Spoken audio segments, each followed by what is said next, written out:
Hi everybody, it's Karla, and today I actually, instead of talking about chakras, I want to talk about pets. This month, two people very close to me both had to put their dogs down. One was my sister and another one was a very good friend of mine, and it happened within just a few weeks of each other. So I wanted to talk about pets because I want people to know that their animals, they're a part of your soul group and they're part of your soul contract. They make they make decisions with you about the role they're going to play in your life, just like people do. You'll learn lessons from them. They'll have their specific jobs that they agree to. You'll learn things from your animals. People don't realize that their animals are part of their soul group. Well, some people don't realize that. Many do. Now, for me, I am very extremely close to my dog Simba. He works with me every day. Every day he works with me. Now I do readings from home. I have people come here and I do a lot of readings on the phone and over Skype.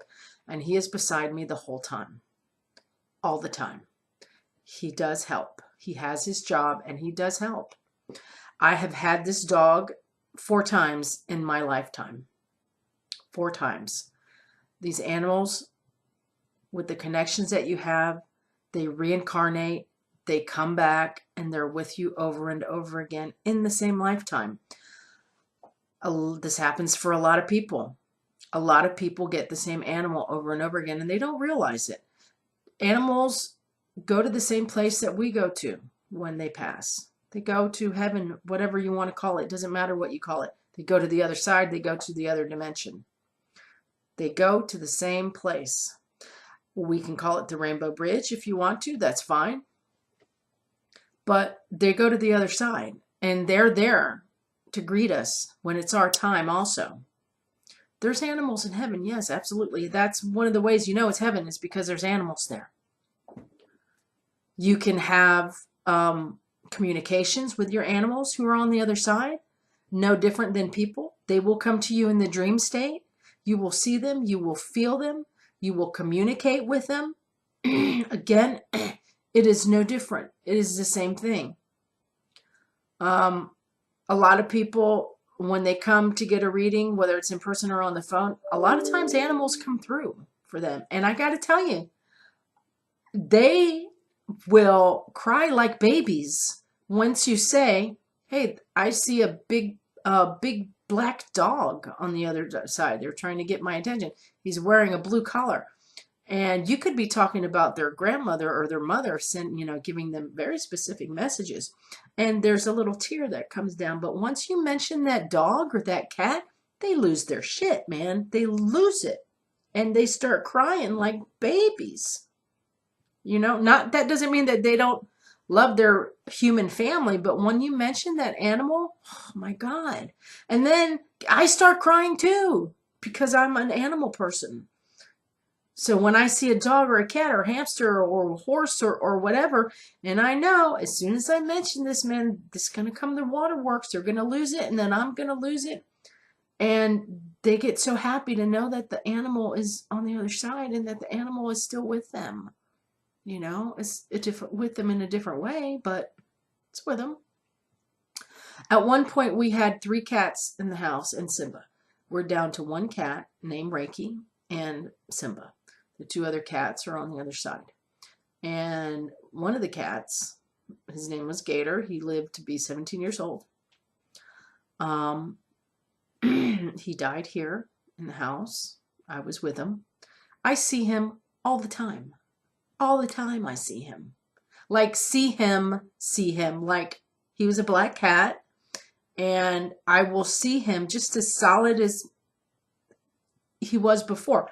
It's usually quick, but I see him. I know he's here. I have been told that he's waiting to come back. He's waiting to reincarnate. I'm not sure what he's waiting for, but when the time comes, we were told that he'll be back. He's waiting for an opening. I have had the same dog 4 times. This is Simba the 3rd. 4 times. He usually comes back really quickly. The first time he did not come back really fast, only because I was a kid. He passed when I was 15, I think, and he was a she then named Sheba. And it broke my heart so much. I was like, I can't have another dog. And I didn't get another one until I was 28, I think. And then after that, I knew who it was. I knew it was the same soul. I knew it was. So, long story short, I've had the same dog 4 times. I'm 50. I just turned 50 January 9th. I've had this dog 4 times. And when I got him the second time, many, many years had already passed. But animals do play a part in our life. It's just like I'm losing my voice. Animals play a part in our life. They're part of our soul group. They're part of our soul family. They have specific jobs, whether lessons to teach or whatever. Pets are important, and they have their individual souls. Absolutely. They have their individual souls and their individual personalities. I do not believe that they come from one group soul. Some people think that they come from a group soul. I do not believe that at all. I know that they're individual souls, and I know that when our pet's time is up, they go to heaven, the other side, whatever you want to call it, just like people. And they will be around you, just like your family, your ancestors, your friends. They are around, they're watching, they're helping, they're waiting.